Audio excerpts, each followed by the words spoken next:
Muy buenas tardes con todos. Vamos a comenzar con este live. Empezaremos con unos pocos segundos para que se empiece a conectar la gente, para que tengan un poco de tiempo de compartir con las personas que están interesadas en esto. Empezaremos más o menos en el segundo 45. Vamos a dar apertura a este importante espacio promocionado por el Parlamento de Jóvenes Quito y IAS Ecuador. Trataremos de que se siga sumando gente y veremos un poco cómo avanza esta nueva oportunidad que tenemos para debatir sobre este tema tan importante como es la educación superior en el Ecuador y su presupuesto.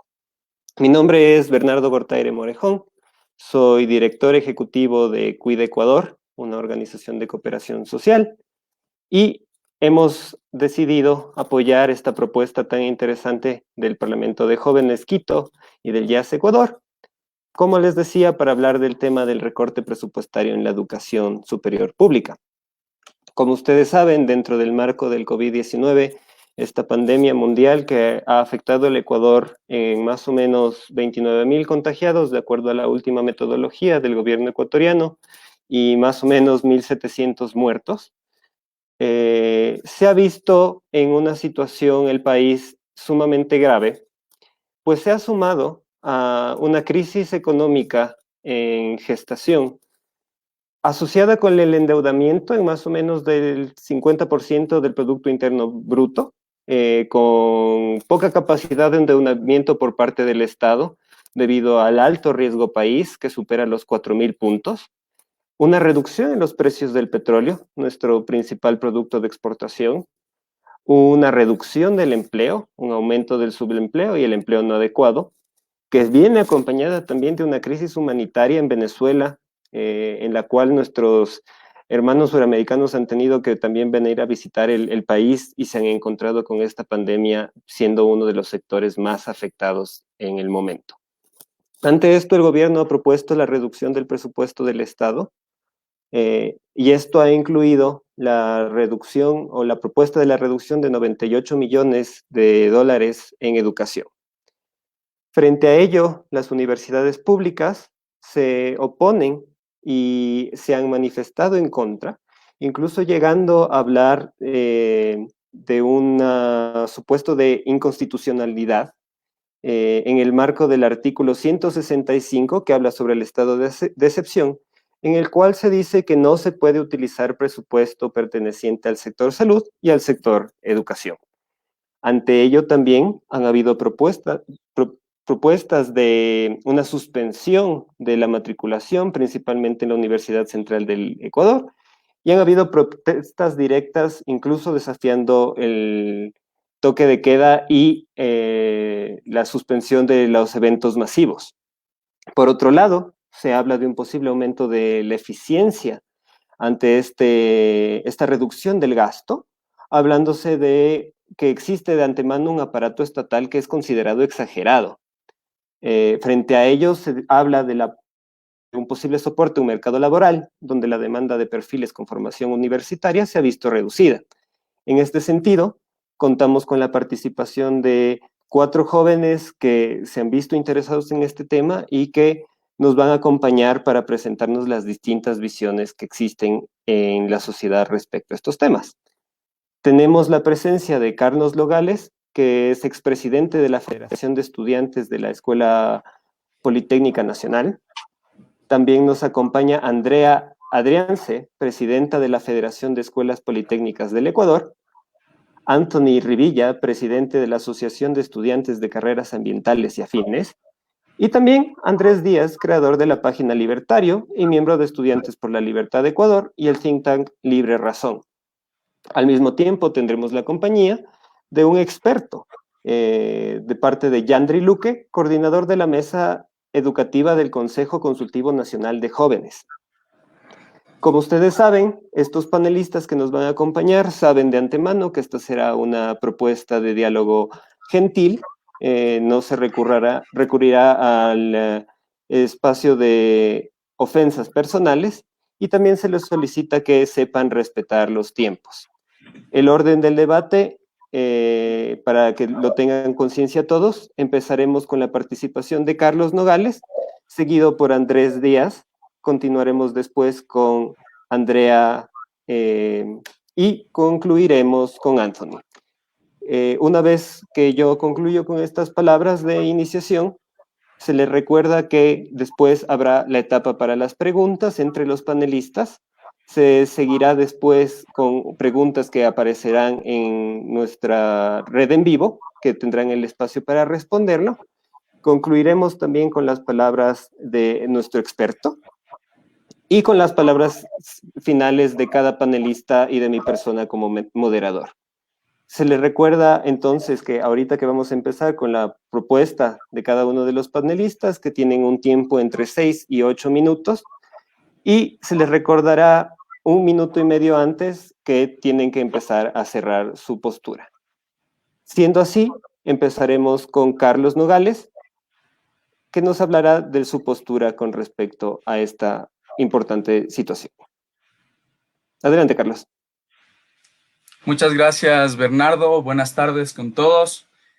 Bueno, el tema del recorte a la educación superior. Primero, yo quiero decir que las voces autorizadas para saber cuál es el estado de la pelea y de la negociación que se está teniendo en ese sentido con el gobierno, por llamarlo de alguna manera, son los dirigentes estudiantiles actuales. Yo, digamos, haré una exposición en función de lo que conozco del sistema de educación superior público y que además no ha cambiado. Es decir, desde la Ley Orgánica de Educación Superior expedida en el correísmo en el 2010, pues la estructura ha sido básicamente la misma. Y yo sé que del otro lado digamos, de quienes defienden el otro lado aquí en el panel, de que el recorte, digamos, es entendible y todo, hay una serie de argumentos que van por la línea, primero, de que hay subejecución presupuestaria, es decir, hay cosas que no se ejecutan del presupuesto que reciben las universidades.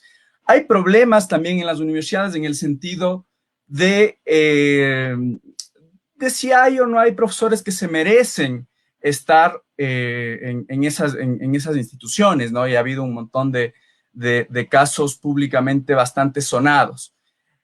Por otro lado, sé también que van a irse por el tema este de la carga administrativa que existe.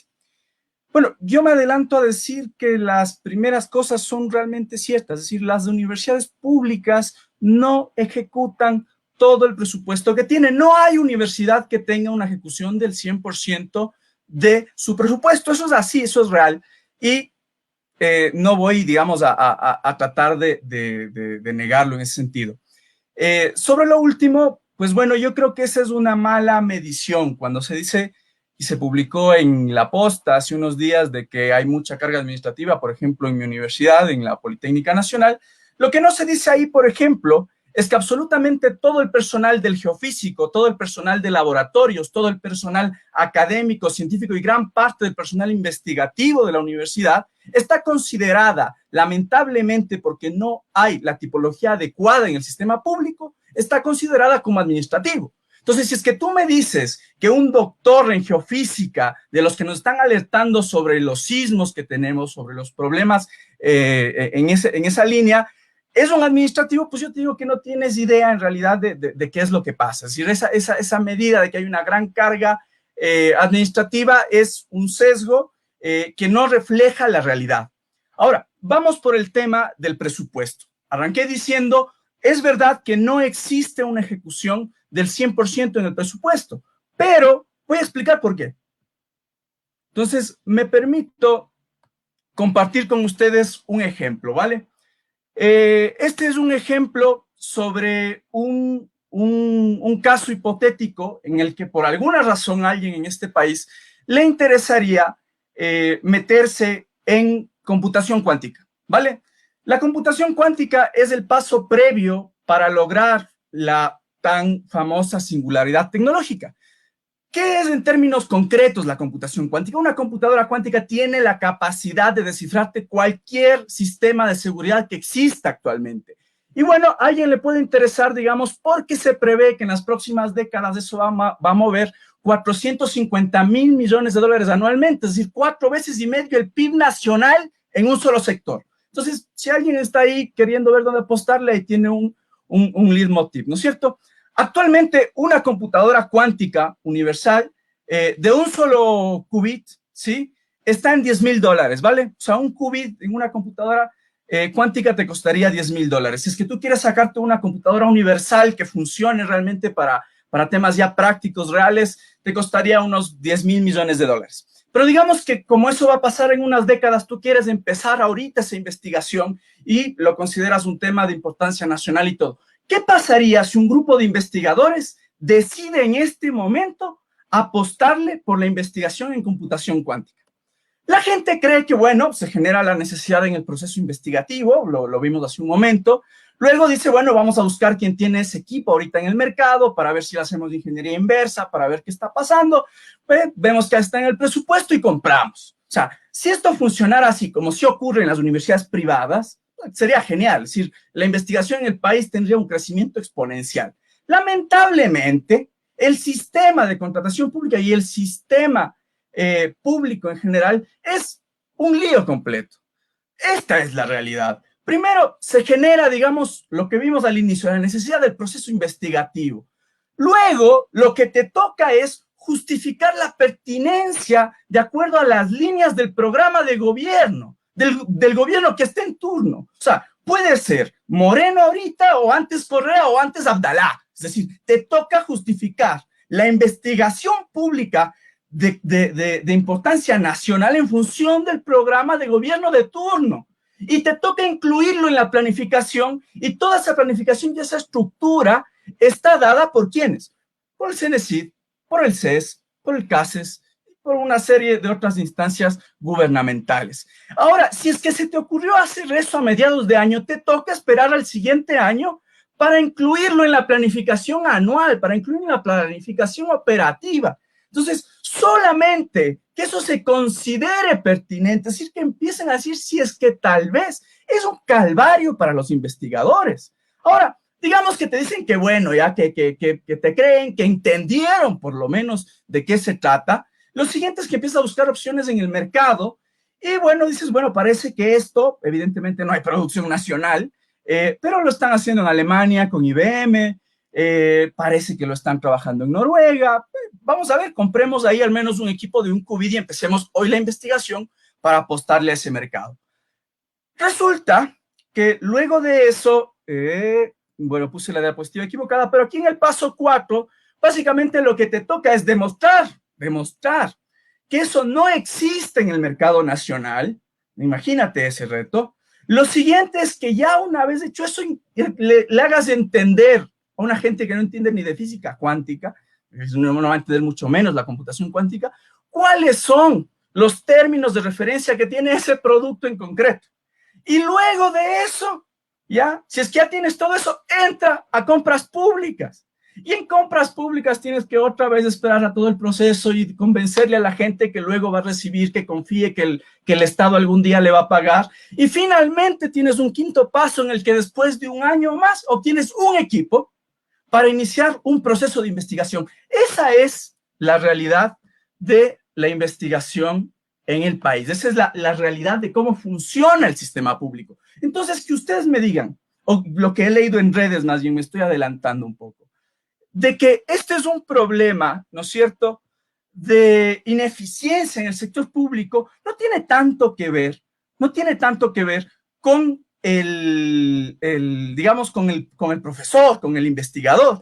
Tiene que ver porque tenemos un sistema público perverso. La autonomía universitaria es un mito. No es cierto que le das 10, 20, 90 millones a la universidad y la universidad con eso coge y empieza a ejecutar, denme este reactivo, denme lo de acá. Comprar marcadores es un calvario en la universidad pública.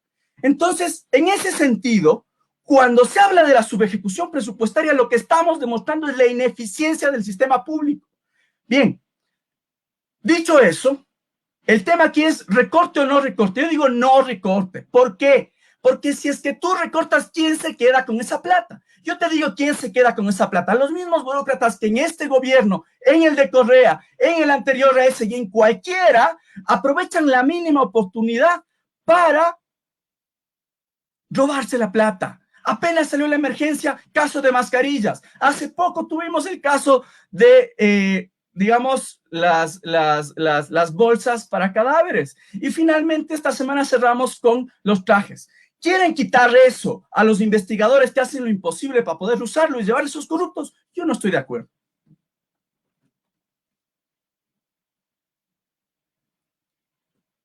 Ya cerré, Judy. Ya vi las estas, ya. Listo, muchísimas gracias. Como hemos visto ahorita, la posición de Carlos Nogales reconoce que hay problemas en la ejecución del presupuesto, especialmente en términos de profesores y cargos administrativos, pero también hace énfasis en que es un problema más bien del sistema público. Carlos nos dice que, por ejemplo, no hay una tipología adecuada para el personal investigativo que muchas veces aparece en el sistema como un cargo administrativo. Entonces, necesitamos investigación, es lo que nos dice Carlos. Nos pone los ejemplos de la tecnología en el uso de computadoras cuánticas, de computación cuántica, pero nos habla también del problema de contratación pública y del acceso y tan complicado al que tienen los profesores para poder realizar su investigación.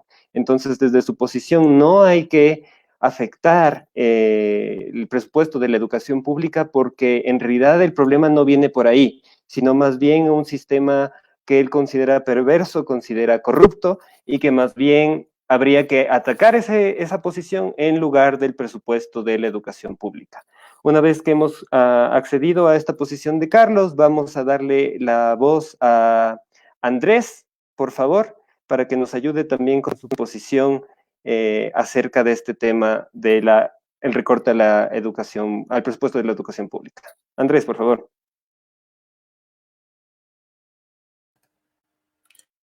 Muchas gracias, Bernardo. ¿Me escuchan ahí? Listo, perfecto. Muchísimas gracias por la invitación.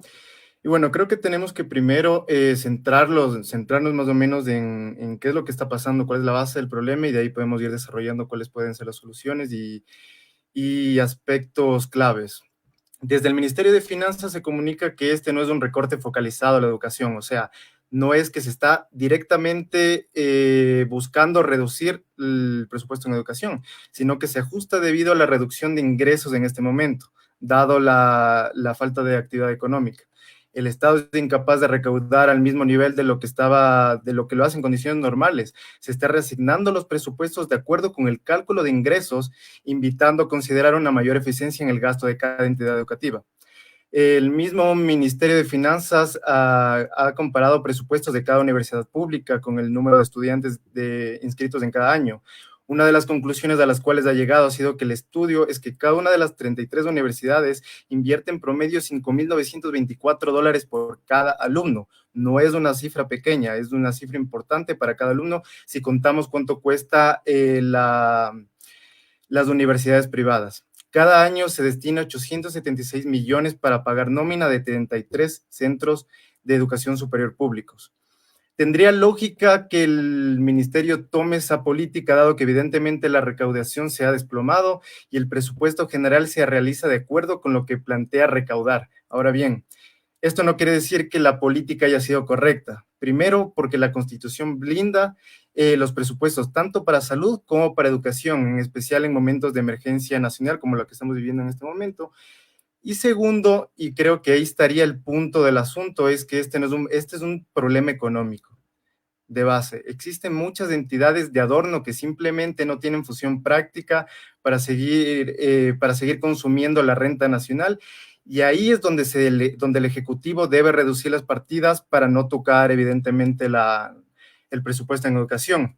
En marzo del 2020, el Estado registró, por ejemplo, 633,000 empleados públicos. El número de empleados públicos aumentó en el gobierno de Lenín Moreno, pese a que está vigente un plan de optimización y austeridad desde septiembre del 2017, para en teoría reducir el gasto corriente y así equilibrar las finanzas públicas. Hoy en día hay 6,073 más empleados públicos que en el 2017. Se ve que tal plan no está funcionando para nada y se está haciendo las cosas a la inversa.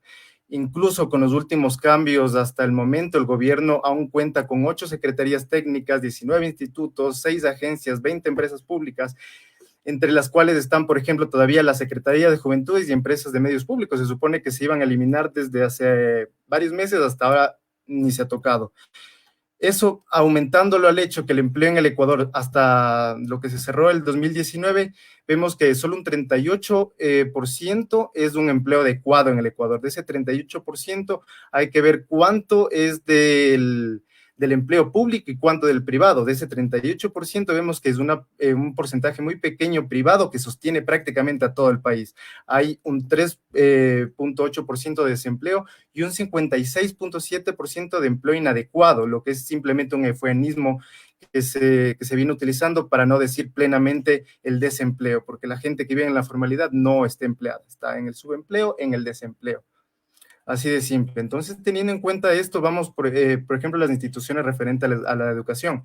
El Consejo de Aseguramiento de la Calidad de la Educación, el CAES, consume 7.450 millones de dólares. El Consejo de Educación Superior, 4.697 millones. La Secretaría de Educación Superior, la CENESID, 247 millones. La Secretaría de Sistema de Educación Intercultural Bilingüe, 4 millones de dólares. Y así podemos ver que hay varias instituciones que en su mayoría duplican funciones, que son sumamente politizadas y que son responsables de todo esto.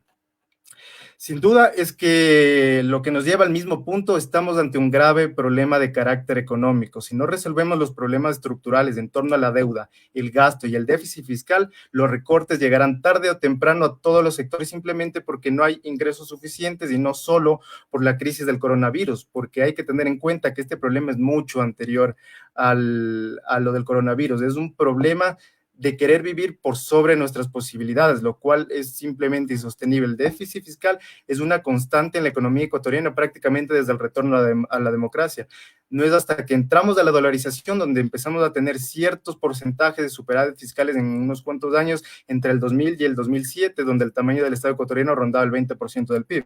A partir del 2008 se retoma de nuevo la dinámica del déficit fiscal, se incrementa el tamaño del Estado en la época de los altos precios del petróleo. Cuando estos se desplomaron, vemos que con la crisis hasta el 2016 nuevamente nos sumergimos en el déficit fiscal que alcanzó el 6% y vivimos en esa constante de inestabilidad presupuestaria. Hay que minimizar el daño económico, es primordial.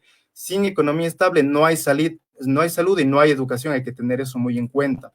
La formación académica es un pilar importante del desarrollo de toda sociedad. Hay consenso en ello, pero debemos tener en cuenta que si no tenemos una economía sólida que pueda financiar la extensa red de educación pública, esto es inviable. No podemos seguir dándole la espalda a la realidad. La educación superior es un bien económico como cualquier otro, incurre en gastos operativos, se necesita pagar profesores, se necesita pagar infraestructura, personal administrativo, la educación cuesta y como tal hay que hacer lo posible para hacerla eficiente.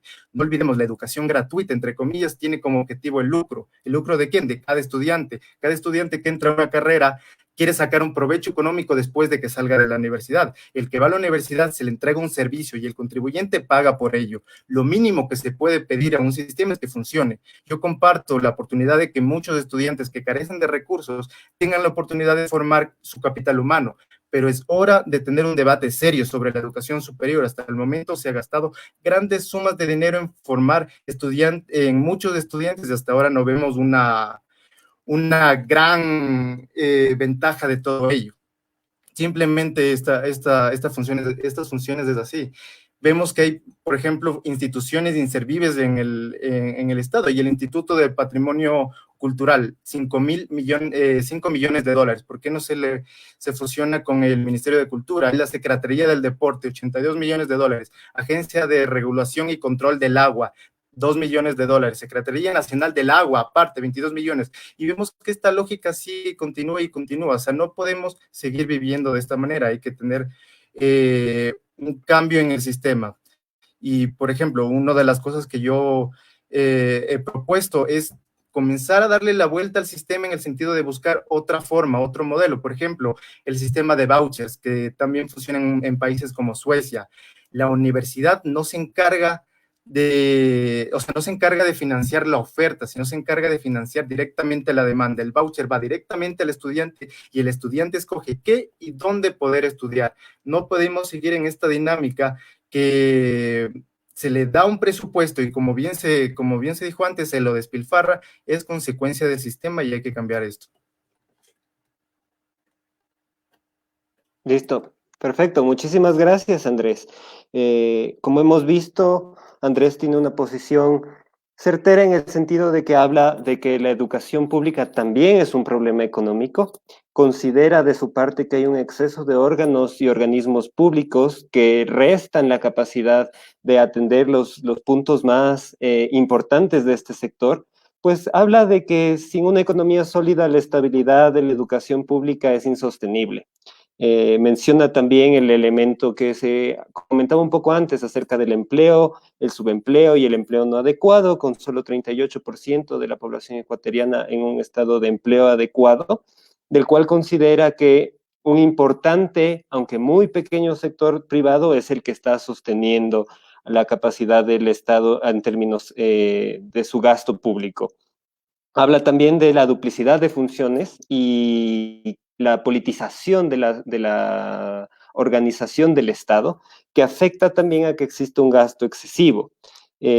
Nos comenta también que la situación desde su perspectiva es que muchas veces los políticos o el sistema político ecuatoriano ha tratado de promover un sistema de querer vivir por encima de las posibilidades. En este sentido, nos invita a reflexionar acerca de la inestabilidad presupuestaria a la cual se encuentra el Ecuador, pues considera que si no se atañe a las condiciones de nuestra economía, es muy probable que no solo el sector educativo se vea afectado, sino que también otras secciones importantes de la estabilidad ecuatoriana se verán golpeadas por esta crisis del coronavirus y la situación económica que precedía esta situación. Una vez hemos concluido con esta etapa, daremos el paso a Andrea, por favor, para que nos dé su posición también respecto a este tema. Andrea, adelante. Bien, muy buenas tardes con todas las personas que el día de hoy nos acompañan. Muchas gracias por el espacio. A mí me gustaría realmente hacer un enfoque, hemos escuchado un enfoque económico de los compañeros y hemos visto también cifras que ellos mencionan. Sin embargo, considero personalmente que es muy importante que más allá de las cifras que los compañeros presentan, pues sería importante analizar la calidad de educación superior que estamos expuestos después de este recorte a sufrir los estudiantes que obviamente estamos en este momento accediendo a la educación superior. Es realmente lamentable ver cómo quienes hoy en día ocupan estos espacios en tanto en CENESID, en CES, están realizando reformas a manera de que las universidades se vean con un recorte presupuestario que afecta directamente al estudiante. Se menciona también que como estudiantes no seremos afectados, no, se equivocan, sí seremos afectados por una razón y la razón es primordial. Primero, ¿qué pasa si reduces el salario de los docentes, reduces el presupuesto para las universidades? ¿Qué ocurre cuando reduces un presupuesto? Obviamente, la nómina y pues en el tema de las personas que ingresan como docentes, pues se reducirá. Se reducirá al punto en donde debemos concentrarnos cuántos de los docentes que van a quedar estarán en la capacidad de dictar cátedras que los docentes que por el tema de la reducción al presupuesto tendrán que salir de las universidades no podrán darlos. ¿Qué pasará en esas cátedras donde los docentes van a tener que improvisar para poder continuar con una carga académica porque a lo mejor ganaron un concurso en una cátedra en específico, pero presentan otra y obviamente tienen que acatarse obviamente a lo que cumple pues su horario respecto a dictar clases? Entonces, realmente es preocupante ver cómo se hace un análisis económico, un enfoque económico, pero no respecto a la calidad de la educación superior, que realmente eso sí es lo que está en juego. Ahora, ¿qué pasa con el dinero que se reduce a la educación? Primero, esto es algo inconstitucional, no se puede permitir. Está establecido en la Constitución, ya lo mencionaban, en el artículo 165. No se puede tocar los fondos destinados o que ya se encuentran establecidos para la salud y para la educación. Sería un error totalmente grave. Primero, porque ya hemos visto muchos casos en donde las personas que están liderando este tipo de situaciones lamentables en el país frente a una emergencia una emergencia sanitaria, pues en lugar de trabajar de manera eficiente con estos recursos, nos hemos visto con muchos casos realmente lamentables de corrupción que al final nunca terminan de darse en nuestro país. Ahora, ¿qué pasa cuando analizamos el enfoque también de lo que están realizando los entes tal cual la CENESID o el CES? vemos que se apoya o hay un apoyo para el recorte presupuestario y vemos cómo la CENESID, a través de un planteamiento y una reforma que quiere hacerla, pues también apoya o de cierta forma le da un empuje a que se pueda realizar este recorte al presupuesto. Ya lo mencionaba, cuál sería el problema respecto a la calidad con los docentes que obviamente tendrían que impartir cátedras a las cuales ellos no están enfocados. Pero más allá de eso, ¿por qué en este momento la CENESID sí prefiere realizar reuniones de manera particular con cada una de las CIEs, pero al momento de identificar los mismos problemas que se tienen en cada una de las universidades, escuelas politécnicas públicas o privadas del país, no se hace con anterioridad? Para un recorte presupuestario, claro, ahí sí nos enfocamos en ver cuáles son las necesidades particulares, pero y cuando realizamos, en este caso, el aumento de presupuestos, ¿qué pasa con las autoridades ahí? O sea, sí podemos hacer un enfoque particular para recortes, pero no para aumentar, para un incremento de presupuestos. Entonces, realmente nos deja una pregunta y nos deja un pensamiento y un criterio muy enfocado en cada uno de los estudiantes, el cuerpo docente administrativo y pues también de todos quienes hacemos el Ecuador. ¿Es realmente importante la educación superior para quienes hoy en día lideran estos espacios? Esa sí sería una pregunta bastante interesante. Además de esto, mencionaba también a algún compañero antes expositor ya, de que cómo hemos visto el desarrollo de los compañeros que a lo mejor ya se graduaron y tuvieron un sistema gratuito y que a lo mejor podríamos replicar otros, que a lo mejor estamos invirtiendo en un gasto innecesario o que a lo mejor se podría dar un mejor fin. Yo voy a responder eso, o más bien me gustaría argumentar de esta manera. Frente al COVID-19, muchas de las universidades y escuelas politécnicas han apoyado a la emergencia. Y con eso vemos que las universidades no únicamente estamos para continuar con un estudio que a la final no sirve para nada, como a lo mejor yo lo malinterpreté, pero es lo que yo comprendí. Cuando realmente las universidades han sido un bastión y han apoyado de manera exhortante a cualquier organización privada que se ha dado. Hemos visto cómo los laboratorios de las universidades se han aperturado para pruebas COVID. Hemos visto del mismo modo cómo se ha tratado en el tema de insumos también. Muchas de las universidades han generado protectores, respiradores para solventar de una u otra forma esta emergencia. Entonces, decir que la educación no ayuda o no está prevista o a lo mejor solamente está para generar profesionales que al día de mañana no van a ser productivos para el país es un error totalmente garrafal. Y segundo, y finalmente, ya para terminar con la intervención, a mí me gustaría hacer un enfoque muy importante, y es que no estamos respetándonos primero a nosotros como ciudadanos y segundo, pues como estudiantes. A mí me gustaría hablar también del enfoque de los estudiantes. Muchos de nuestros compañeros no conocen la situación del país o la situación en cuanto al recorte presupuestario, pero ahí va el enfoque que también debemos analizar nosotros como ciudadanos.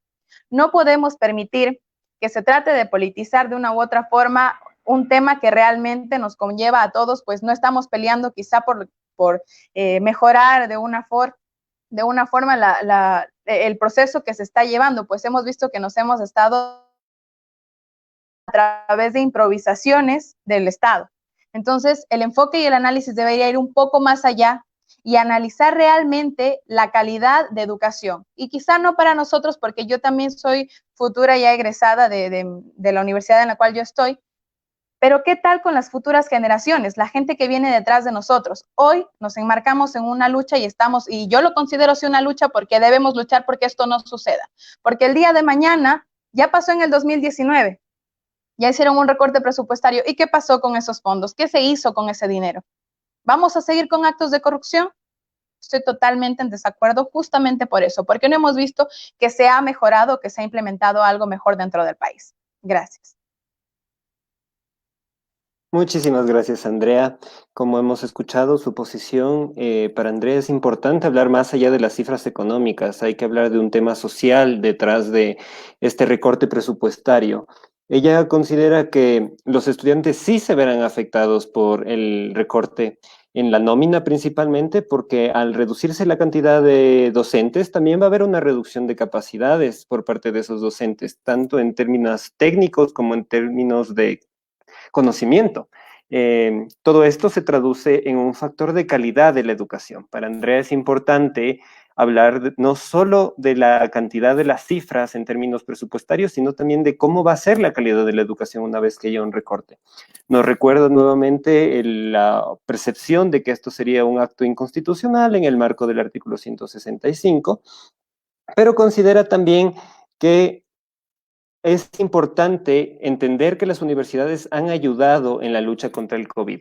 Se han hecho varios experimentos, se han hecho varias propuestas por parte de las universidades públicas para desafiar este virus, para desafiar la crisis, y entonces en ese sentido es un error pensar que solo se emiten títulos. Finalmente, valdría la pena rescatar la pregunta que nos hizo en medio de su intervención, cuando dice, ¿es importante la educación para las personas que forman parte de las toma de decisiones dentro del gobierno? ¿Les resulta importante para ellos? Pues ella considera también que dentro del marco del recorte de 2019, no hubo una traducción en eficiencia. Entonces, habría también una duda por ahí por parte de la comunidad universitaria si el gobierno está en las condiciones de que una vez que haya la reducción de presupuestos, eso se va a invertir de una manera eficiente también para el beneficio de los ecuatorianos y de los estudiantes. Ahora podemos dar paso a Anthony, que es nuestro último panelista, para que nos ayude con su posición con respecto al tema. Bienvenido, Anthony. Muchísimas gracias, Bernardo, y a todo el equipo de el Parlamento Juvenil de Quito, ¿no? Primero yo quiero decir que creo que nos están embolatando, ¿no? Debemos saber que el recorte que se lo va a realizar es al gasto corriente, más no a la inversión. Y en eso sí creo que hay que hacer un énfasis, ¿no?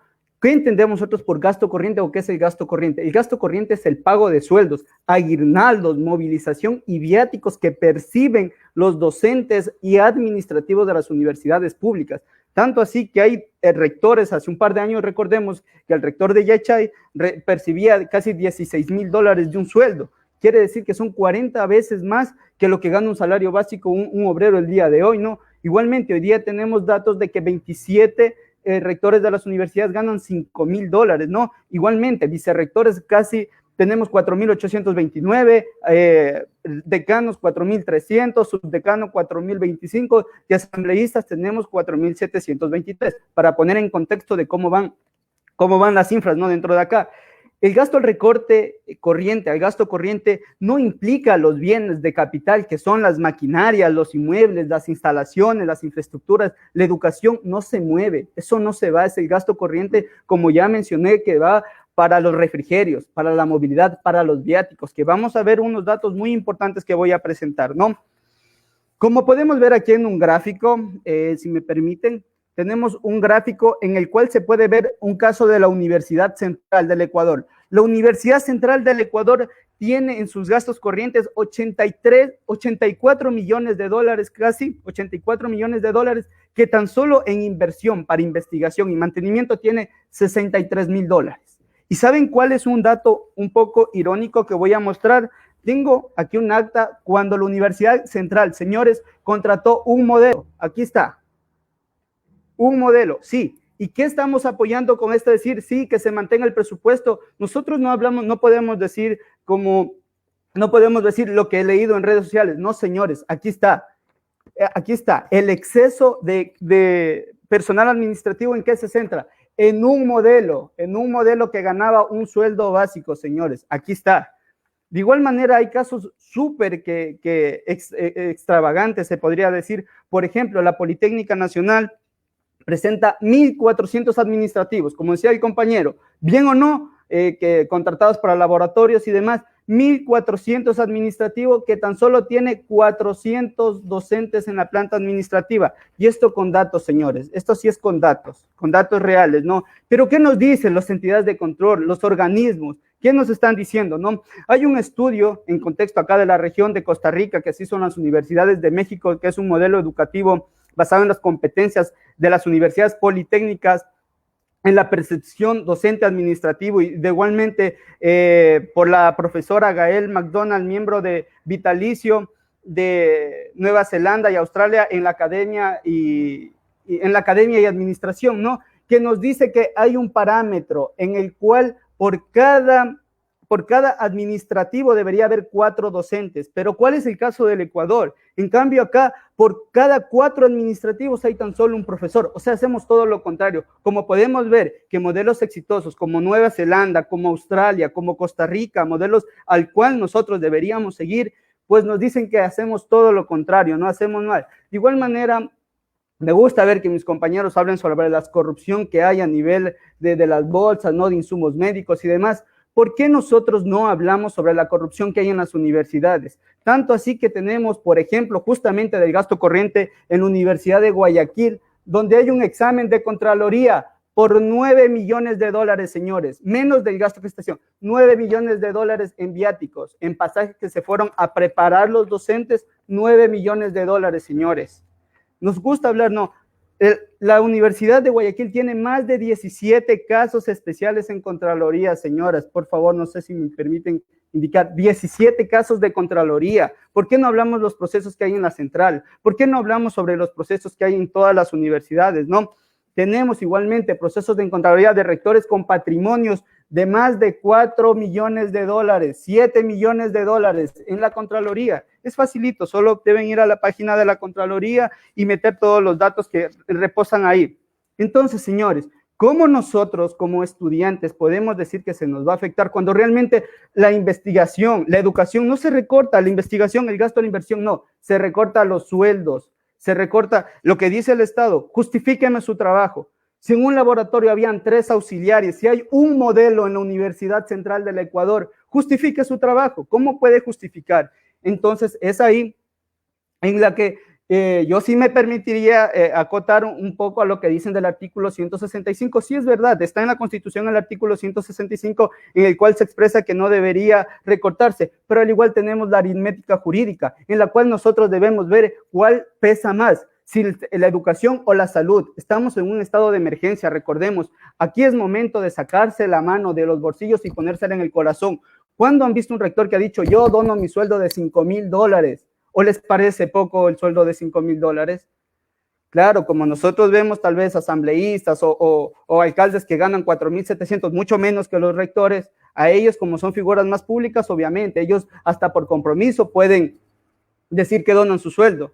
Pero en el caso de los rectores hemos visto, en el caso de que decía el compañero de la Universidad Politécnica, vemos que tienen más de 100 personas en el área administrativa, solo en rectorado y vicerrectorado. No me hablen a mí de institutos de geofísica o demás. Puede que tenga la razón el compañero, no, pero yo estoy demostrando que en rectorado y vicerrectorado existen más de 100 personas para dirigir una universidad. Cuando los índices internacionales nos dicen que por cada 4 docentes debe haber tan solo un administrativo. Aquí se hace todo lo contrario, ¿no?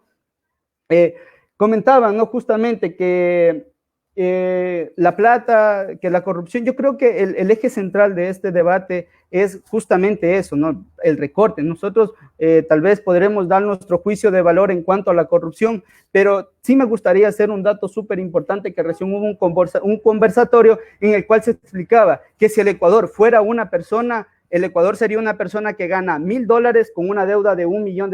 Sí, señores, porque nosotros tenemos en nuestra deuda externa 63,000 millones de dólares, con un PIB alrededor de 100,000 millones de dólares, señores, y una deuda interna, una deuda del gasto público de más de 53 millones de dólares igualmente.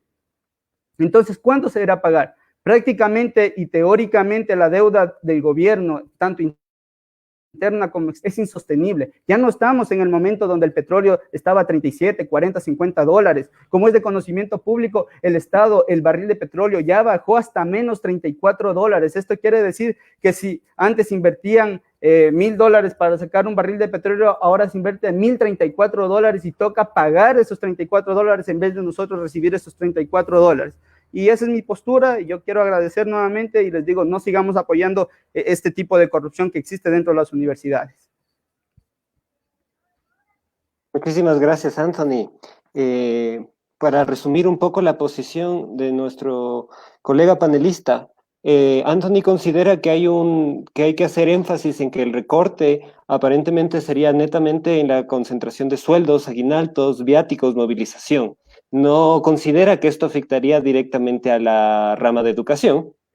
Y considera también que hay un exceso de autoridades en términos de rectores, decanos, miembros de la zona administrativa de las universidades públicas.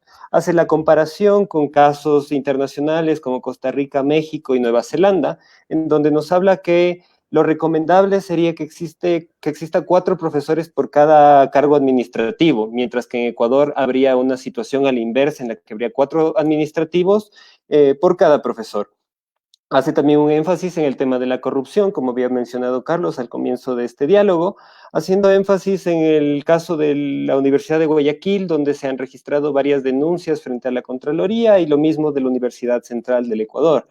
Considera también que es importante hacer énfasis en los casos de los rectores con altos patrimonios, que podrían ser un indicio de corrupción, ante lo cual considera también necesario que se debería hacer una especie de justificación de los salarios. Justificación de los salarios por parte de los profesores, los docentes, los administrativos que forman parte de las instituciones públicas, para tener una garantía de que vale la pena que el dinero de los ecuatorianos, el dinero que viene de las arcas públicas, sea invertido en el presupuesto de estas autoridades. Habla también del tema de la aritmética jurídica. Para Anthony es importante valorar que prime la salud. En el marco del COVID-19 considera que tal vez sería válido hacer un pequeño sacrificio en el marco de la educación para que se pueda atender la crisis sanitaria en primer lugar.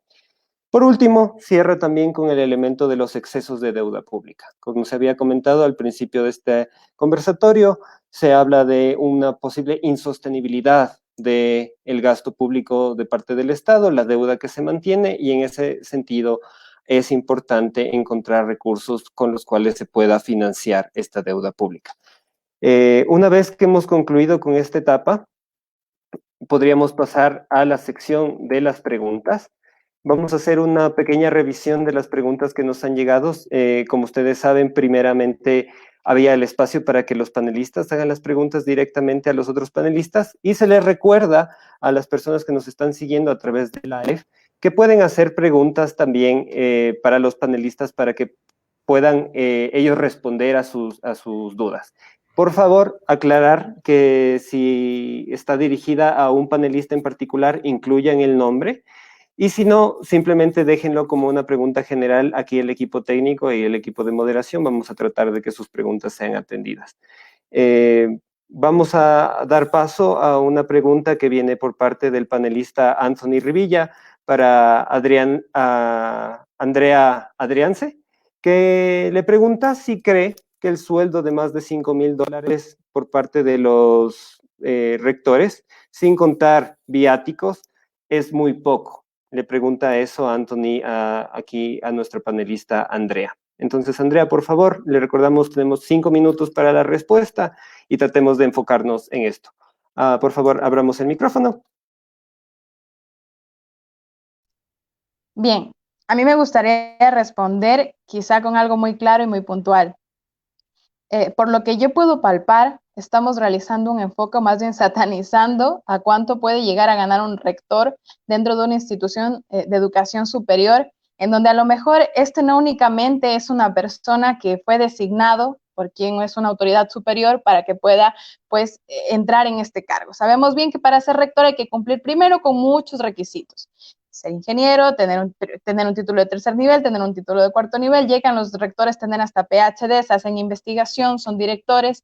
Entonces, realmente hay un mérito ahí, en donde ya también lo mencionó algún compañero atrás.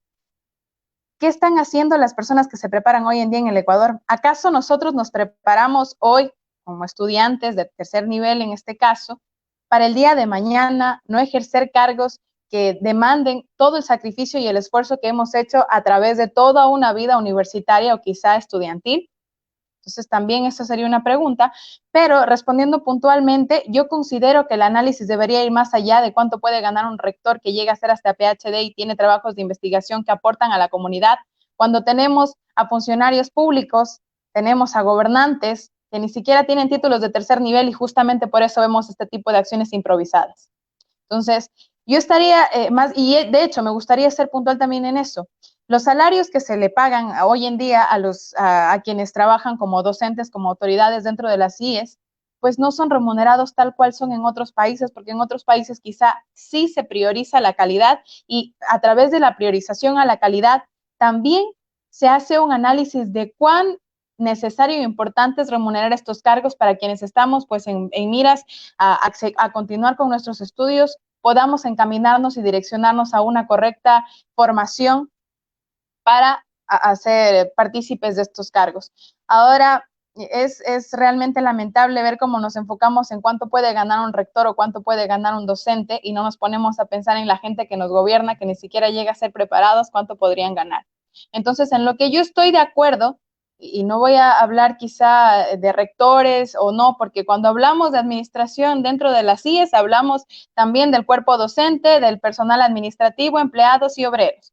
Entonces, yo voy a ser puntual en que sí considero que la educación debe ser de calidad primero y segundo, que quienes nos dan obviamente ese servicio también deberían ser remunerados de tal manera, pues estar ahí tampoco es algo tan fácil que únicamente vas y te designan, no, tienes que ganarte el estar siendo un docente. Ahora, que hay docentes y docentes, autoridades y autoridades, eso es otro punto muy aparte, pero la calidad, la educación no puede ser tratada como si fuera algo más que a la final podemos ejercerlo, no, porque es importante, la gente que se forma hoy en día o que está siendo formada por estas personas, el día de mañana llega a ser gobernantes, el día de mañana llega a legislar y la idea es que se trabaje y se esfuercen por tener un nivel de calidad de educación, que el día de mañana no llegamos a imponer leyes improvisadas en donde lo único que se hace es precarizar cada uno de los recursos que tiene el Ecuador. Eso respecto a la respuesta. Listo, muchísimas gracias, Andrea. Vamos a revisar si tenemos otra pregunta por parte de los panelistas. Caso contrario, pasaríamos ya directamente a las preguntas de live. Perfecto. Entonces, debido a que no hay más preguntas dentro del marco de los panelistas, vamos a abrir el espacio para las preguntas que nos han ido llegando de parte de live. Entonces, vamos, por favor, si me ayudan con la primera pregunta para poder dirigirla aquí a los panelistas.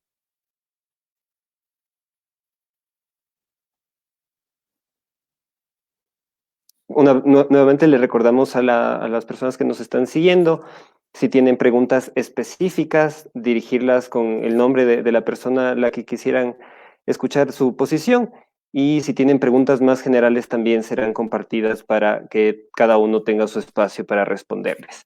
En este momento nos llega la primera pregunta para Andrés Díaz. Quien nos preguntan, Andrés, para ti, que nos ayudes desarrollando un poco la propuesta de los vouchers educativos que mencionabas sobre el caso sueco, por ejemplo. ¿Qué mecanismo jurídico o figura se requeriría para cambiar el sistema a vouchers? ¿Y cómo se podrían asignar estos fondos para que no sean directamente a las universidades, sino para los estudiantes? Entonces, ¿cómo esto sería viable? ¿Y cómo esto daría más eficiencia para las instituciones de educación superior? Bueno, para incluir en esto necesitaría un cambio a la Ley Orgánica de Educación. La última que se hizo en el 2010 y estuvo en total consonancia con lo que estaba estipulado en la Constitución, de acuerdo a diferentes artículos, que determina que la educación es por sí un derecho y que se debe garantizar el libre ejercicio y universal para todos los estudiantes. Ya teniendo en cuenta que habría que tener un cambio en la Ley Orgánica de Educación, tenemos que ver cómo funciona y por qué funcionaría estos vouchers de educación. Esto sería un tipo de subsidio que se otorga directamente a los padres para que puedan matricular a sus hijos en la escuela, colegio o universidad que ellos deseen. Esto quiere decir que no se le pone pautas para que tengan un solo sistema en el cual ya se le pone de antemano todo lo que quiere o no puede, de acuerdo a los valores, a las creencias, lo que sea que quieran los padres, poner a sus hijos en la escuela que ellos deseen. Las razones para otorgar ese sistema es principalmente la capacidad de elegir del consumidor. Una familia puede elegir libremente dónde puede ubicar a su hijo, promueve la efectividad entre las escuelas, el sistema estimula la competencia entre escuelas, las cuales deberán esforzarse por brindar un mejor servicio y ahí también obviamente va a incrementar la calidad, ya que se mantienen las preferencias de la familia y se acerca más a lo que sería una lógica de mercado. Vemos lo que hoy tenemos no es precisamente instituciones de calidad, vemos que precisamente se otorgan muchos privilegios, se puede decir, que terminan en casos de corrupción. Entonces, este sistema, aparte de que incentiva la corrupción, también incentiva la segregación de la población. ¿A qué me refiero con eso? En un sistema de vouchers, tú tienes la opción de que vengas de una familia de estratos bajos, de estratos altos, tienes la oportunidad de ingresar a la misma institución. Actualmente no es una ley de que, pues, de que sea así siempre, pero por lo general, si es que eres de estratos bajos, te vas a la universidad pública. Si eres de estratos altos o medios, te vas a la universidad privada o al exterior. Entonces, ¿qué es lo que pasa con esto? Se incentiva la cohesión entre diferentes estratos sociales. Y esto sería algo muy beneficioso para todo el país, integrar a la sociedad. Vivimos en sociedades que son de dos pisos. Los que pueden y quieren acceden a unos servicios, los que no tienen que resignarse a los cupos que se les entrega desde el Estado o resignarse a no cumplir ningunos porque no llegan a los puntajes, por ejemplo. Una cantidad fija de municipios o provincias o cantones o como quiera que se quiera hacer, distribuye a las escuelas, depende a los alumnos matriculados y esto incentiva la competencia entre las instituciones.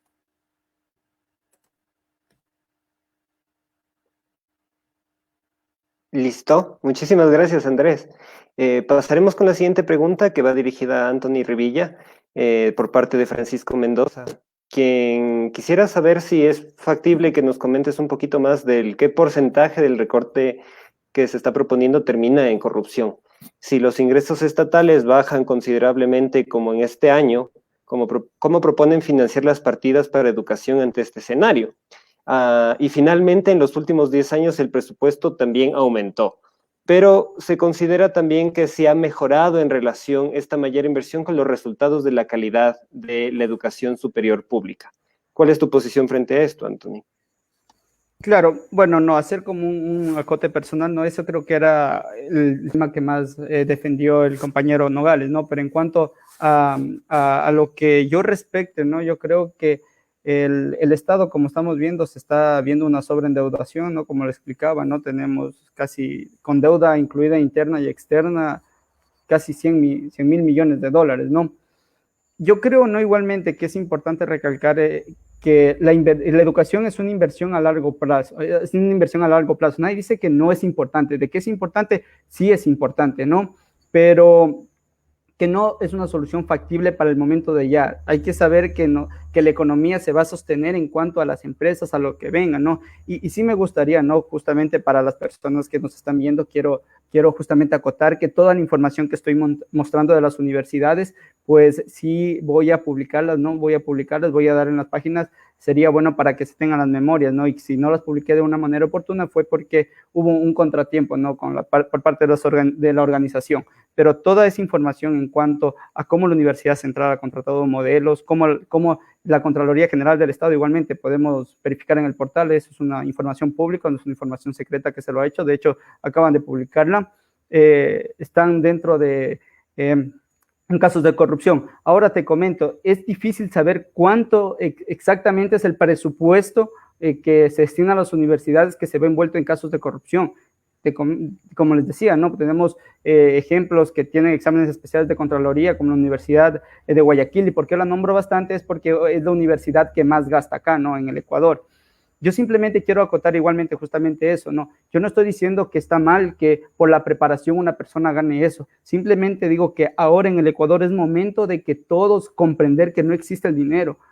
Si tal vez tuviéramos los recursos, tuviéramos una fuerte ingreso de los impuestos, tuviéramos una generación por parte del petróleo que ha caído, que es nuestro sustento actualmente en el país, si tuviéramos los recursos, pues nosotros pagaríamos, ¿no? Se daría. Estamos siendo muy utópicos en el decir que no, que la educación se debe mantener, estamos siendo muy utópicos de una manera inverosímil en la cual no podemos nosotros caer, decir, ténganlo por seguro que creo, ¿no? Que si existirían los recursos necesarios, pues se los daría, ¿no? Pero no existe.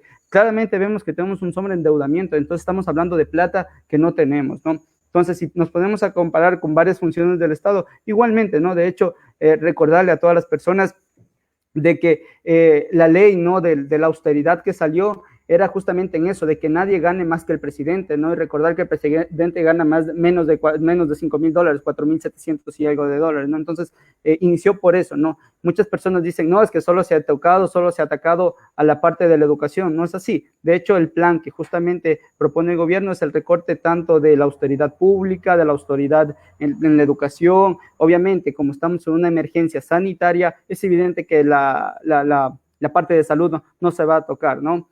De igual manera, decir de que existen varios planes como ese que se va a quitar el subsidio justamente a ciertos compuestos, como ya se los mencionó, se va a implementar otro tipo de impuestos verdes a las fundas o cuestiones por el estilo, y decirles eso, ¿no? Que, regresando como el foco de la pregunta de que si sabemos de cuánto es, pues realmente es incalculable, ¿no? La universidad se justifica diciendo que los procesos de contratación pública son muy engorrosos, pero a pesar de que son muy engorrosos para evitar la corrupción, pues podemos ver que existen muchas universidades plagadas de procesos de corrupción en el cuanto de compras públicas, y no solo de compras públicas, sino también pago de servicios, como ya lo mencionaba, que existen universidades que pagan 9 millones de viáticos al año a todos sus docentes para que se vayan a Miami, que se vayan a Ámsterdam, que se vayan a Australia, que tenemos todos los documentos, a preparar por 5 días. De hecho, tenemos una ficha presupuestaria en la cual, bueno, se nos prohibió no mostrar documentos de índole personal, por lo cual esas partes hemos omitido, ¿no? Pero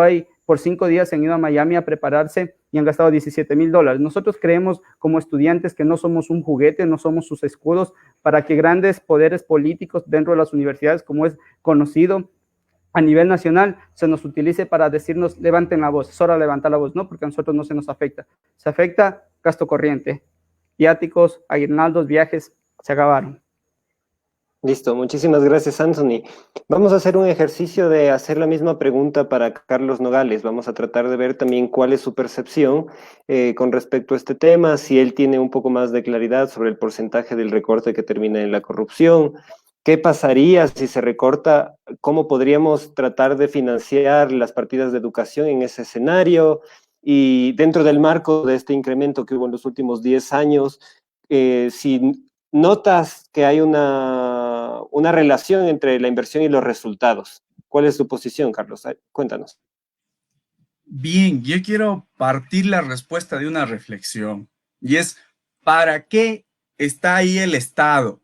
¿Qué hacen ahí esos burócratas, esos asambleístas, esos ministros, ese presidente, esos asesores? ¿Para qué están ahí? O sea, así de fácil y sencillo. Y yo no creo y no conozco hasta ahora a ningún amigo, ni siquiera liberal, que me sea capaz de decir que es prioritario el gasto en la burocracia antes que en proveer al menos 3 cosas fundamentales: seguridad, salud y educación. ¿Saben cuánto nos sacan anualmente solo en impuestos? Solo en impuestos, y digo a todos, porque quienes más pagan son las pymes. Tú, yo, nosotros pagamos más que nadie. ¿Saben cuánto? 15,000 millones de dólares. De esos 15,000 millones de dólares, 3,000 millones se van a salud, 3,500 de enseñanza básica, es decir, desde la escuela hasta el colegio, y 2,000 millones a la educación superior. Estamos hablando de 8,500 millones. Eso se paga con nuestros impuestos. O sea, ni siquiera con deuda externa, ni siquiera con nada más. Es decir, de nuestros impuestos, cojan esa plata de nuestros impuestos y den en donde más se da beneficios a los ciudadanos, que es en la educación, en la salud y en la seguridad. Saldado eso, vean cómo se las arreglan, porque yo no estoy aquí para darle soluciones al gobierno. Lo que sí le digo es que nos están sacando más plata de la que le dan en beneficios a los ciudadanos, y eso no es posible. Y quiero precisar algunas cosas. Primero, las informaciones de los miles de millones no son ciertas, no sé de dónde sacaron esas cifras, no son ciertas. Segundo, el tema de la Politécnica Nacional, a mí me gusta hablar de lo que yo hablo. Te voy a hablar de mi facultad. Mi facultad es una de las de mayor producción científica en todo el país. En mi facultad no tenemos más de 10 administrativos. Sí, más o menos, no hay más. Tenemos 4 o 5 secretarias, no hay más que eso. Eso es en la facultad. Y hay un montón de otros profesores. El dato que ustedes están está mal, porque el gasto corriente no son solamente salarios. En la Politécnica Nacional, que recibe un presupuesto más o menos 90 millones de dólares, se van 30 millones en salarios, solo 30 millones de salarios. De los 1.400 y algo que están en todo el personal, no son ni 200 los que realmente son administrativos. 50, más de 50 son solo del geofísico, más de 80 están en el Centro de Educación Continua, donde ustedes reciben clases de inglés y que genera ingresos al Estado, 2 millones, que no se quedan en la Politécnica, que se van al Estado central. Dicho sea de paso, que los ingresos no se los quedan a las universidades, porque sí producimos ingresos. Entonces, lo que yo digo es, primero, cifras reales. Segundo, no hay forma en la que entendamos que se quite presupuesto a la educación para que se vaya y pasen cosas como las que pasó en el terremoto. Hace poco se presentó el informe de la Comisión Nacional Anticorrupción, y ahí se indicó que el 90% se fue en corrupción. Eso es el gobierno central. En las universidades sí hay problemas y los hemos luchado. Yo mismo he puesto denuncias con firma de responsabilidad. Eso es luchar por la universidad pública. Y yo creo que hay que cambiar el modelo de gestión. Creo que hay que tener un componente súper importante del tema de vouchers que mencionaban hace un rato los compañeros. Estoy de acuerdo con eso, pero también creo que los profesores y los investigadores deben tener mayor autonomía financiera, deben tener capacidad de ejecutar sus presupuestos, y ahí sí hablemos de qué tan eficiente es o no la universidad pública, que ahorita no tiene autonomía y está prácticamente amarrada en un montón de mecanismos que no le permiten hacer nada. ¿Y lo hacen en nombre de qué? De la lucha contra la corrupción. Mentira. Todos esos organismos, a la larga, lo que terminan haciendo es, digamos, legalizando el robo, por decirlo de alguna manera. Entonces, la forma no es por ahí, ni tampoco el camino es permitir la reducción del presupuesto de la educación pública. Hay que volverla más eficiente, discutamos de eso, pero no por eso solapemos que se vayan al que sí ha demostrado ser el organismo más corrupto de todo el país, que es el gobierno central. 15.000 millones de dólares en impuestos. De eso, en salud y educación, llegan 8.500. ¿Y lo demás, dónde está? En obras en las que el metro de construcción, el metro de Bariz, el metro de Alambre te cuesta $100.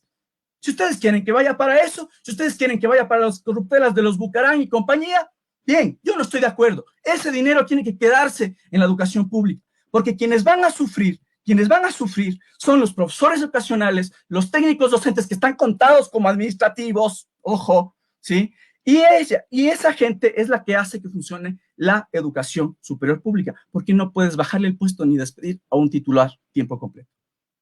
Listo, muchísimas gracias, Carlos. Vamos a hacer una reversión en el debate propuesto.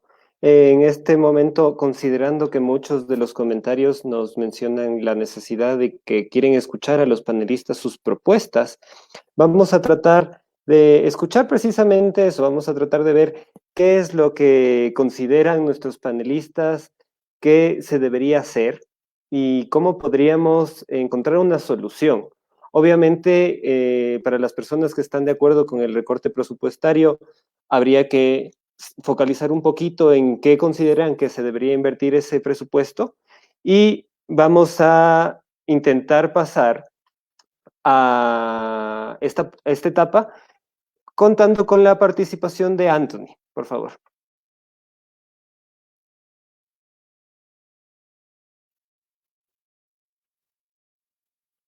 Anthony, por favor, ayúdanos con tu propuesta. Gracias. Ya. Bueno, justamente no, la propuesta mía, ¿no? Yo digo, ¿no? Que se debería hacer justamente el recorte, ¿no? Que es justo y necesario, ¿no? Solo para más o menos entrar en contexto y dar como mi comentario final, me gustaría que me permitan compartir la pantalla. Por favor, no sé si ya estoy compartiendo. No, todavía no. Ayúdanos. Ayuda, no sé si me puede ayudar.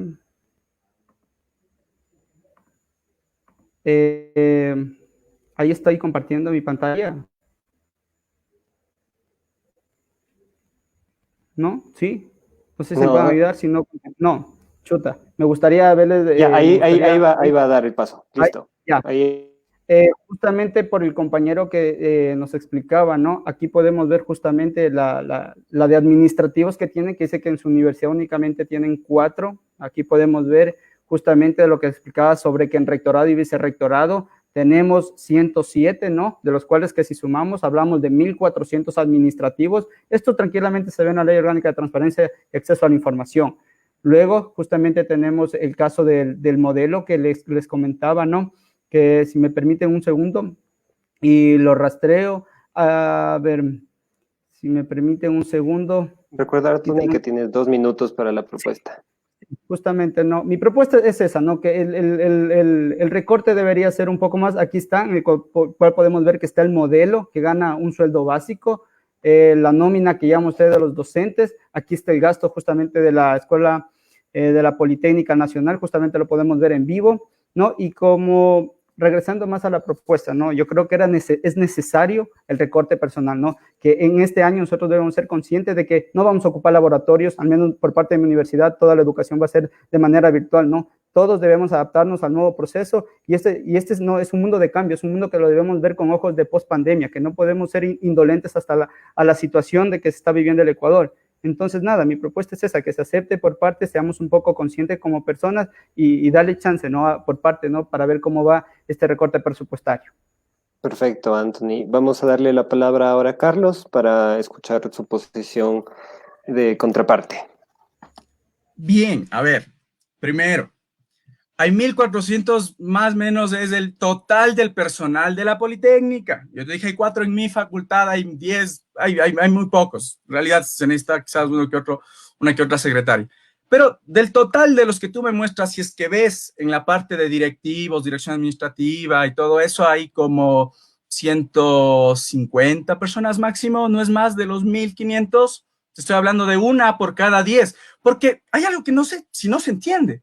Un técnico docente, un asistente de laboratorio, un miembro del geofísico, la gente que da clases en el inglés, toda esa gente está contada como si fuera administrativo y no son administrativos. ¿Por qué? Pues bueno, por el problema del tema público. Yo no digo que hay que defender el sistema de gestión actual. Lo que digo es que hay que discutir eso, pero no hay que permitir bajo ninguna circunstancia, ni con este ni con ningún gobierno, que se le quite el presupuesto a la educación superior, ¿sí? Puesto así, y te lo dije claramente, esas 1.400 personas ganan entre todas juntas anualmente 30 millones de dólares. Eso se va en salarios. El gasto corriente no es solo salarios, también son insumos y otras cosas. 30 millones dividido para ese número de personas, dividido para el número de meses, nos da un promedio de un salario de $1.500 para la gente que hace mover a una de las mejores universidades del país. A mí eso no me parece exagerado, pero el punto central sigue siendo el mismo, o sea, sigue siendo el mismo. Y te reto a que me indiques exactamente, a ver, y definas, un técnico docente es un administrativo. Según los datos que tú me muestras, está considerado así. Un asistente de laboratorio está considerado así. Entonces lo cuentas como administrativo y no es administrativo. Lo que pasa es que está tan mal hecho el sistema de gestión, que eso estoy de acuerdo, que te lo cuentan así. Ahora, la realidad es una muy distinta. Creo que dado los datos pueden revisarlo. Todo eso está en la página de la Politécnica y el resto de páginas en la parte de transparencia. Y bueno, finalmente decir en ese sentido que planteemos los datos bien. O sea, maquillar eso así da una visión que no es. Puede haber casos de corrupción en otras universidades, no voy a hablar de eso. Yo creo que hay que peleárselas a la interna, creo que hay que denunciarlo y se lo ha hecho con gente valiente. Pero mandar eso al Estado central y restarle eso a la educación, pues francamente me parece la peor de las decisiones posibles. Como ya les di el dato de cuánto nos sacan en impuestos y cuánto nos dan en salud y educación, para mí eso está clarísimo. De acá no tiene que moverse nada. Vean de dónde recortan, de aquí no. Listo. Gracias, Carlos. Ahora vamos a darle la palabra a Andrés para que nos ayude también con su propuesta. Andrés, por favor, ayúdanos. Le recordamos que cada ponente tiene 2 minutos. ¿O vamos a darle el paso al experto? Creo que empezábamos con Andrés. Sí, empezamos con Andrés. Muchas gracias.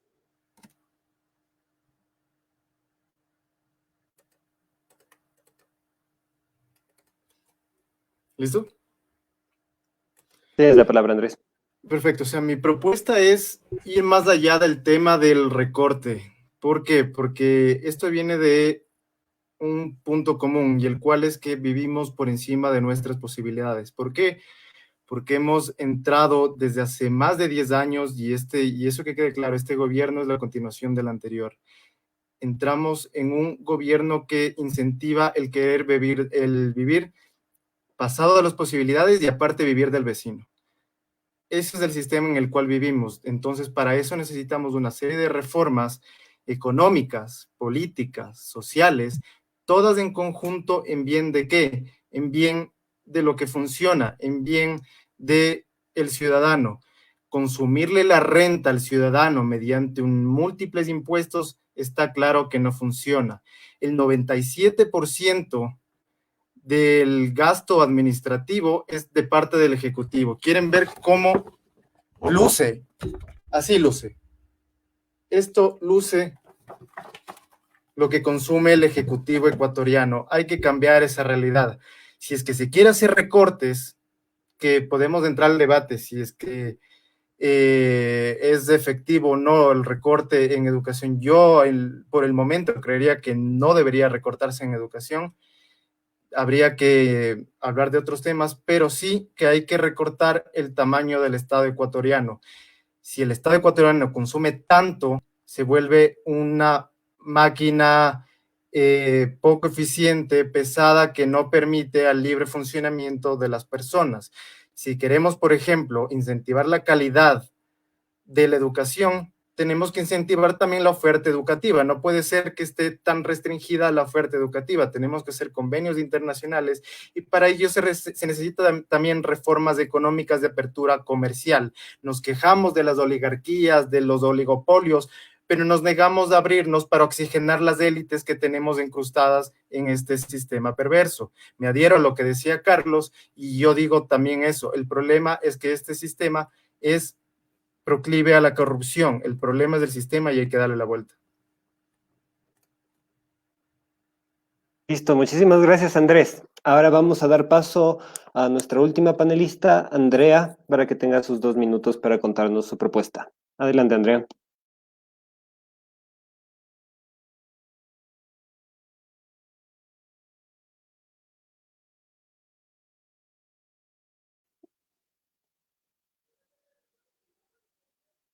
Andrea, estamos teniendo problemas con tu audio, por favor, para que nos ayudes.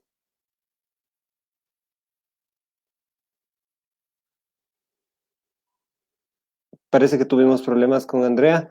En ese sentido, vamos a tratar de después retomar con Andrea si es posible. Vamos a tratar ahorita de que tenga la posición nuestro experto, Yandri Luque. Como les habíamos comentado en un comienzo, él nos va a contar un poquito más a detalle una percepción técnica. Él es coordinador de la mesa educativa del Consejo Consultivo Nacional de Jóvenes. Así que adelante, Yandri, infórmanos un poco más cuál es tu perspectiva. ¿Qué tal? Reciban un cordial saludo. Muchísimas gracias por la invitación a los compañeros de la Mesa Parlamentaria de Jóvenes de Quito, igual a IAS Ecuador. En realidad estoy aquí para dar la perspectiva desde el punto de vista jurídico, que es en donde me he formado y donde tengo la experiencia para poder hablar del tema del recorte educativo. Me parece muy importante hacer referencia al factor económico que varios panelistas hicieron recalco en base a la situación del COVID dentro del Ecuador. Ahora, debemos de tomar en cuenta, para entender estos factores, la parte del Estado. El Estado tiene el deber, el sumo deber, de dar cumplimiento a la Constitución. Es parte principal del Estado y por consecuencia del gobierno. En base a esto, el artículo 3 de nuestra Constitución nos dice que entre los deberes primordiales del Estado se encuentra garantizar sin discriminación alguna el efectivo goce de los derechos establecidos en la Constitución. En este mismo artículo nos dice en el numeral primero, entre los derechos a la educación. Es así como la Constitución se convierte en una norma de aplicación directa. No se convierte en una norma de interpretación, sino en una norma taxativa de la letra. Entonces, el cumplimiento se convierte en carácter argumentativo y sustantivo. No deja a interpretaciones y no se determinan ningún tipo de salvedades. Ahora, para esto debemos diferenciar el Estado y el gobierno. Siendo el Estado todos los miembros, todos los que conformamos el país junto a las diversas instancias, y el gobierno, que es la institución, por decirlo de alguna manera, que administra los bienes del Estado. Ahora, el gobierno tiene el deber y la atribución al presidente mismo de cumplir y sobre todo hacer cumplir los derechos y obligaciones que este mismo tiene como central administrativo. Ahora ingresando un poco más al tema del recorte presupuestario, una vez entendido este factor importante, debemos de entender que no se debe, el gobierno malinterpreta la norma y la convierte en un argumento subjetivo, lanzado a como ellos creen que se debe de administrar el Estado, cuando la Constitución es muy clara. Y cito textualmente el artículo que varios compañeros ya han mencionado, artículo 165, numeral 2 de nuestra Constitución, donde dice que durante el estado de excepción, la presidenta o presidente de la República, en el numeral 2, podrá utilizar los fondos públicos destinados a otros fines, excepto, muy clara esta palabra, debemos de tomarla muy en cuenta, excepto los correspondientes a salud y educación. Esto lo vuelve una inconstitucionalidad taxativa. ¿Qué significa? Que lo taxativo no admite ningún tipo de posibilidad de réplica, porque la norma está siendo totalmente clara en la parte de excepto los correspondientes a salud y educación. Ahora, para entender un poco más de esto, debemos de hablar de que la educación es un sistema que está dentro del régimen del buen vivir en nuestra misma Constitución en el artículo 334. Pero en el artículo 26 de nuestra Carta Magna se determina que la educación es un derecho de las personas a lo largo de su vida y un deber ineludible e inexcusable del Estado.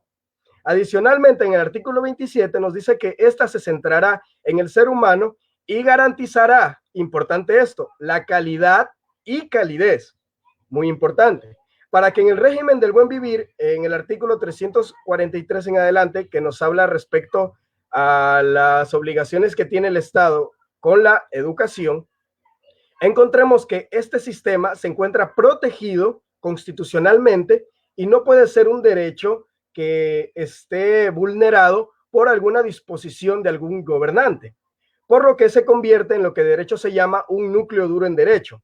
Quiere decir, el núcleo duro en derecho, que esta norma no tiene salvedad, no tiene en realidad ninguna parte oscura y que es totalmente expresa, que se debe de, que las autoridades deben de cumplirla tal y como lo determina la ley. Finalmente, para ir concluyendo, debemos de tomar en cuenta la supremacía constitucional.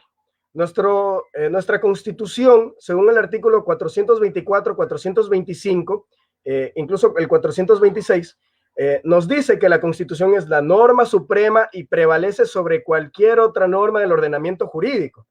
Y en el 425 nos determina que la aplicación de la norma será en el siguiente orden.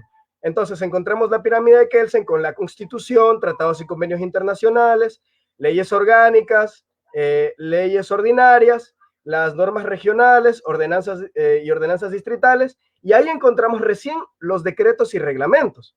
Significa que tenemos a la Constitución totalmente arriba como punta de lanza, y en el sexto escalafón encontramos a los decretos y reglamentos. Nos están diciendo que un reglamento puede llegar a contravenir a la misma Constitución cuando la propia Constitución dice que eso no se puede hacer. Es por eso que en base a la argumentación jurídica que he estado expresando, es mi consideración que un mugroso decreto no tiene una validez jurídica para poder bajarse lo taxativo de la Constitución. Y más bien, lo dicho en este decreto daría la apertura a una acción de inconstitucionalidad por la omisión deliberada del gobierno administrativo hacia nuestra Carta Magna. Por decirlo de una forma mucho más simple y que quede muy claro a nivel jurídico, los derechos no tienen regresión. Nuestra Constitución es garantista de derecho y los derechos no pueden regresar, no son regresivos. Pero con este decreto se han disminuido los derechos en carácter de educación porque están vulnerando la calidad y la calidez de esta misma. Se está retrocediendo los derechos y al fin y al cabo los derechos no regresan. Listo, muchísimas gracias, Yandri, por tu posición. Simplemente aclararles esta propuesta que nos habla desde la línea del derecho, que está de acuerdo. Yandri nos comunica con la posición de que esto podría ser una decisión anticonstitucional. Hemos retomado el contacto con Andrea para que ella nos ayude con su propuesta y después pasaríamos a las palabras de conclusión. Andrea, por favor, no olvides quitarle el mute. Por favor, no se escucha, Andrea. ¿Ahí sí me escuchan? Sí, al parecer es la conexión, pido mil disculpas. Sin embargo, considero antes de iniciar que debería ser importante que los compañeros que están haciendo un enfoque o un análisis direccionado hacia cuánto puede llegar a ganar una autoridad, cuánto puede llegar a ganar un rector o un docente dentro de una institución de educación pública, considere cuánto puede afectar a compañeros y estudiantes que estamos dentro de las IES este recorte presupuestario. Si los compañeros seguramente o pasaron por una institución de educación superior o están dentro de una institución de educación superior. Los casos a la interna de las IES son diferentes, son múltiples, pero ahora me gustaría centralizarme en uno. ¿Qué pasa con los compañeros que están a expensas de continuar una educación en donde si existe un recorte van a haber cierres de cursos? Inclusive con la reforma del CES se estaba atentando con el número de estudiantes que podría estar dentro de una carrera. Y esto era obviamente pues fundamentado y basado en el recorte presupuestario, por eso se estaba haciendo la reforma. Y quien habrá leído esa reforma pues sabía que se estaba trabajando así para poder darle una sostenibilidad a este recorte presupuestario. Pero sería importante que los compañeros sí analicen eso, porque estar a favor de un recorte presupuestario es estar a favor de que miles de compañeros que han ejercido por mérito el ingreso a la educación superior no puedan continuar con sus estudios. El día de mañana nos veremos en una situación de crisis en donde a lo mejor ahí sí nos pondremos a pensar qué hubiera pasado si yo hubiera apoyado y hubiera levantado la voz frente a este recorte que no se debería dar bajo ninguna concepción. El Estado presenta una constitución. La Constitución es una ley que no se puede, primero, tiene que ser respetada, porque para algo está ahí. Ahora, si nos creemos en la capacidad de decir que las cosas deben ser de una forma y hacerlas sin respetar la Constitución, yo creo que primero desde ahí ya perdemos el concepto de ser ciudadanos.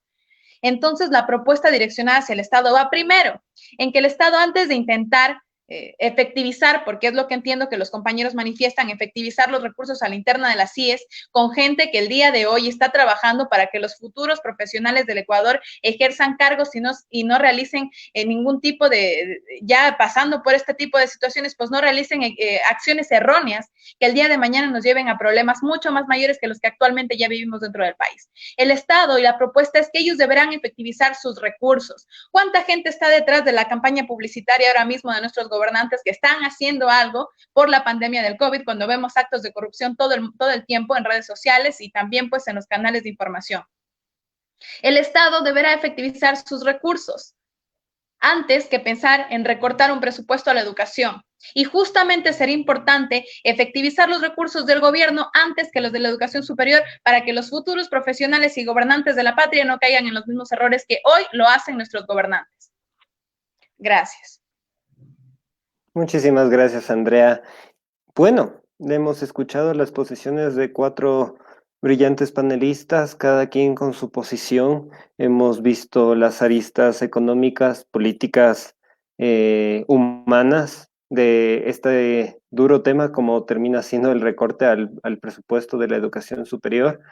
Antes de pasar a las palabras de conclusión, no nos queda más que agradecerles a las personas que nos han acompañado en este live, de parte de mi persona como director ejecutivo de Cuida Ecuador, y a las personas que nos han dado la invitación del Parlamento de Jóvenes Quito y IES Ecuador, con la esperanza de que estos espacios sigan abriendo las puertas para que los jóvenes puedan participar y dar su posición respecto a temas que a fin de cuentas son los que nos afectan a todos y cada uno. Definitivamente este es un tipo de debates que no tiene ganadores ni perdedores, pues a fin de cuentas es la toma de decisiones la que va a definir si nosotros vamos a obtener beneficios o vamos a tener pérdidas con la decisión final que tomen nuestros representantes políticos. Sin embargo, es muy importante mantenerse activos, es muy importante mantenerse informados.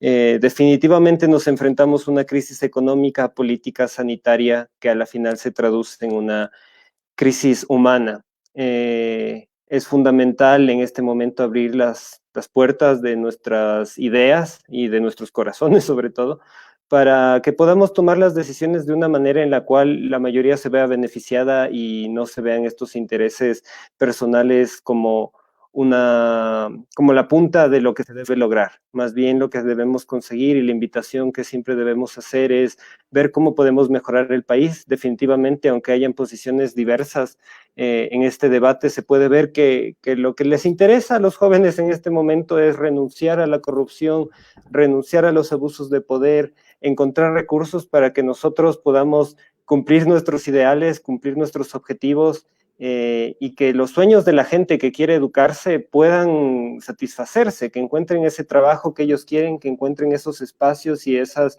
aulas en las cuales los profesores estén capacitados para lo que hacen, que los recursos se inviertan eficientemente. Creo que siempre trataremos de mirar a otros países como ejemplo, pero tal vez también tenemos que pensar qué tipo de país queremos ser. Es momento de repensar este tipo de cosas. Estamos a tiempo, las crisis abren la puerta para hacer este tipo de cambios. Obviamente, escuchando a nuestros expertos y a la gente que nos han acompañado en estos momentos, hacerle caso a la ley también. No podemos pasarnos por encima de eso, sino siempre respetando la normativa, porque caso contrario volvemos a un estado de jungla que nadie quiere, definitivamente. Entonces cerraríamos con las palabras de Maurice Delbes, un formador francés, quien nos dice que la educación no crea al hombre, sino que le ayuda a crearse a sí mismo. En este sentido, esperamos que esta charla haya sido motivo para aprender, motivo para replantearnos algunos conceptos y para definir definitivamente qué es lo que esperamos de nosotros mismos y qué esperamos de este país. Creo que no queda más que agradecerles a todos los panelistas. Muchísimas gracias por estar aquí presentes, a nuestro experto y nuevamente a las personas que han facilitado este espacio. Felicidades y tengan el día de mañana un feliz Día de la Madre y esperemos que nuestro país pueda salir adelante de esta crisis del COVID y de la situación económica de la mejor manera. Un abrazo a la distancia para todos.